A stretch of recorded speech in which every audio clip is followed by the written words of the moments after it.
Hey y'all, welcome back to my channel. This is Jay from A Dose of the Doomases, and today we are recording from my car. I'm currently waiting for my husband to come outside, and just decided to record a quick video. Out enjoying the beautiful weather today. The high was 73, I believe. I'm in Georgia, and it's, what's today, Wednesday? No, today is Tuesday, February 10th, I think. So yeah, just want to do a quick video on what to expect if you're considering starting therapy. You've never been to therapy before and you wonder what it's like. What should you prepare for, what to expect. So today I'm going to cover that briefly. So to begin the process of starting therapy, if you have insurance, you can go to, there are a few websites. I'll try to remember to put them in the caption below, but Psychology Today is one of them. And if you're African American and you're looking for an African American therapist, I believe the website is Therapy for Black Girls, if I'm not mistaken. Don't quote me on that, but you can Google it and it should come up. But Psychology Today is a very good resource. I found my therapist on Google. I just simply Googled therapists in my area, and the company came up. Went through the website, found the different, I just read like the descriptions and like the bios of some of the therapists. And when I filled out a form. Well, this is my current therapist, because y'all know in the last video I told y'all that when I started therapy, I initially started with my husband's EAP. So through his job, they gave me a list of therapists. But when I started with my second therapist, I went through my insurance. Therefore, I found my therapist on my own. So I found them on Google, put in an entry form for someone to call me back, and then they contacted me back through email, I believe, and then they had my actual therapist to follow up with the email, introducing herself, set up a consultation, and yeah, went from there. So what to expect when you first start therapy? Once you find your therapist, your first session, I'll say, my first session, the things you can expect in the first session is just basically letting the therapist know who you are, your reason for coming to therapy. They're going to have you fill out this form. I can't think of the name of it. I'm drawing a blank.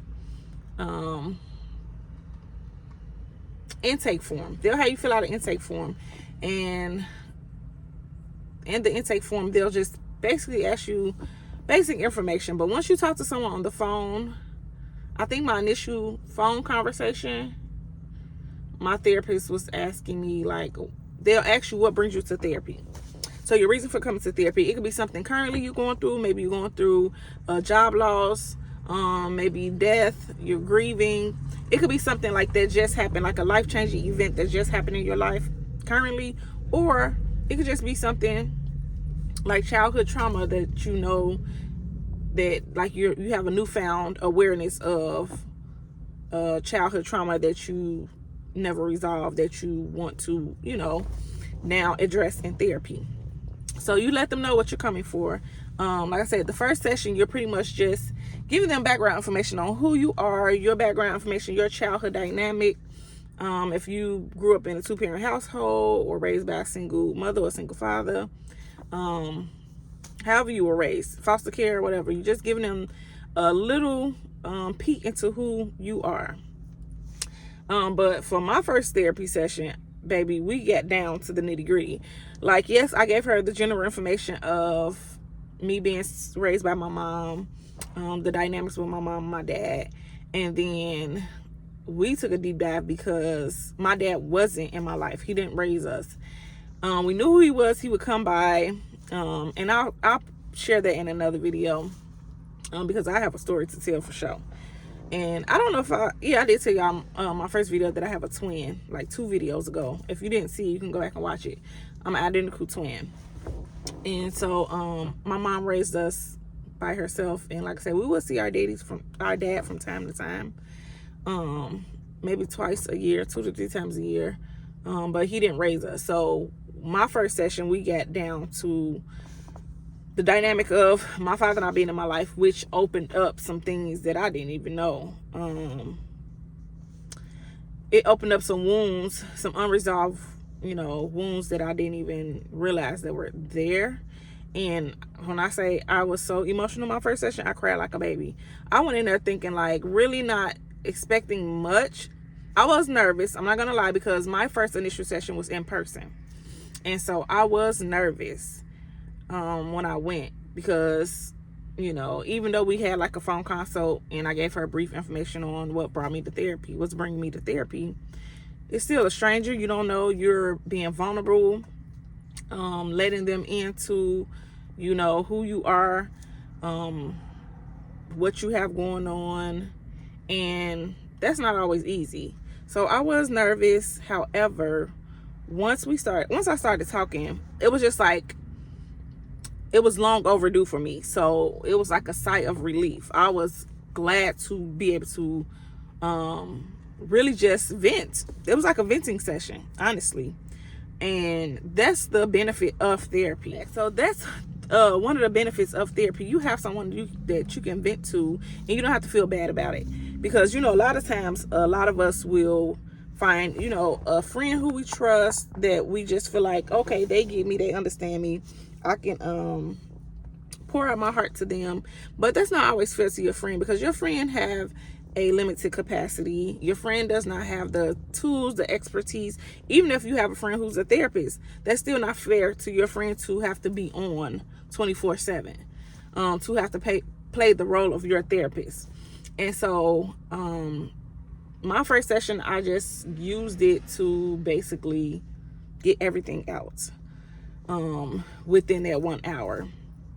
And in between me crying, because like I said, I cried like a baby.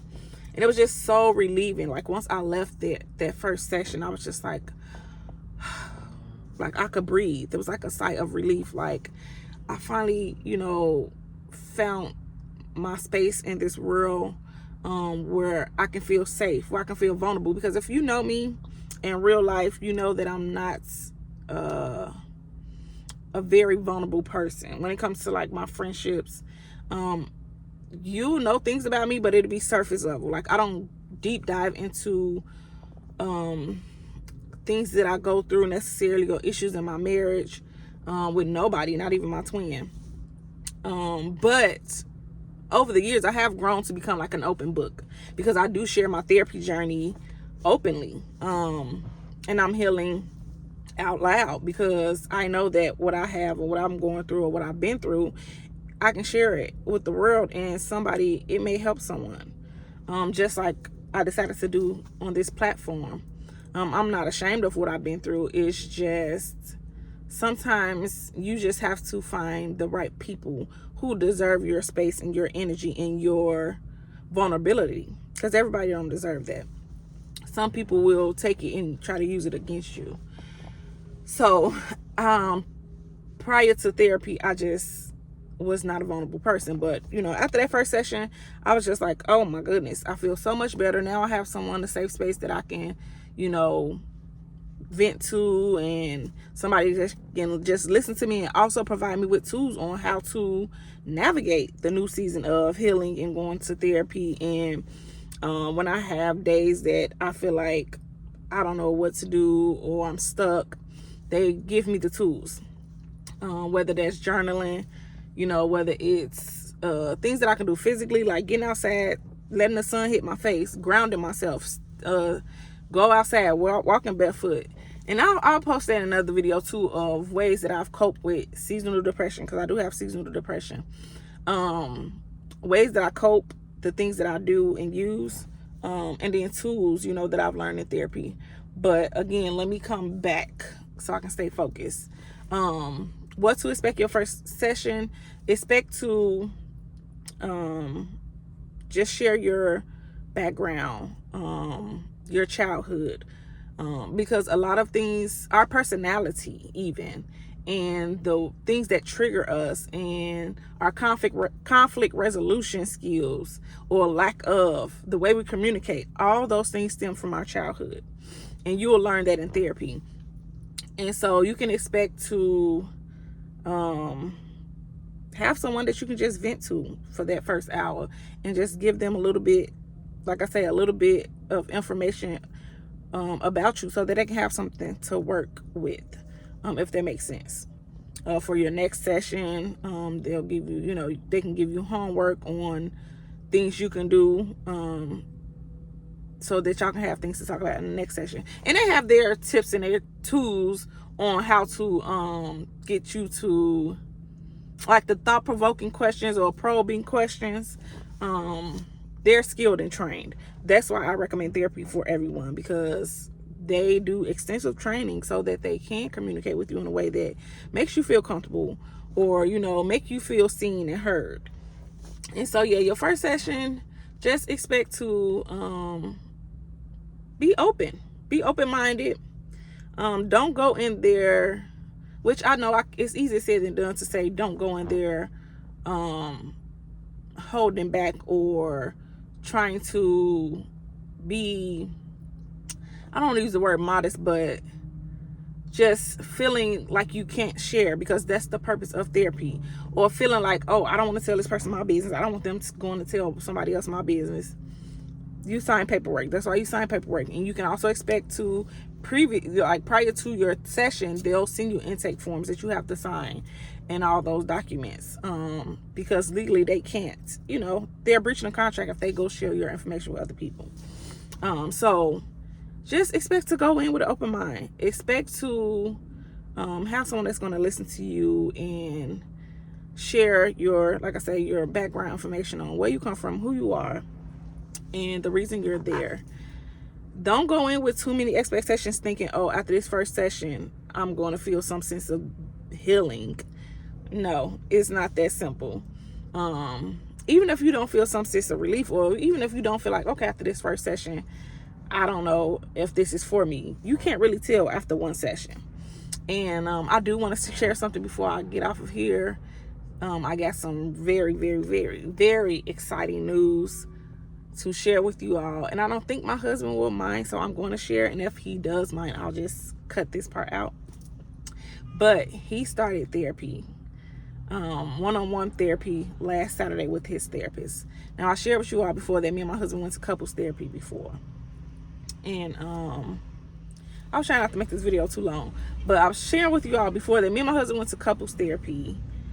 We probably had about five sessions together.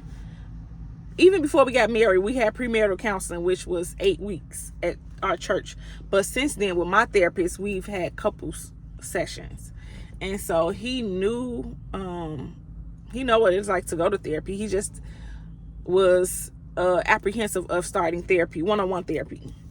But he started last Saturday. I'm so proud of him. I'm so grateful that he decided to put whatever to the side, or whatever apprehensions he had or fears to the side, and decide to really, work on himself. And it's not to say that he needed therapy because he's a bad person.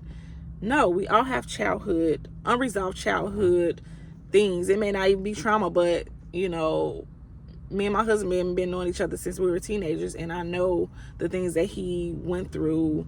And even just living in Chicago, being a black kid from Chicago, living in the city, hearing gunshots, running home, or police arresting people or busting in your doors, just different things that we as teenagers, black teenagers growing up in Chicago, witnessed that we thought was normal, but it was actually trauma. It was traumatic. And so I'm just proud of him for taking that step. And I just want to share that with you all.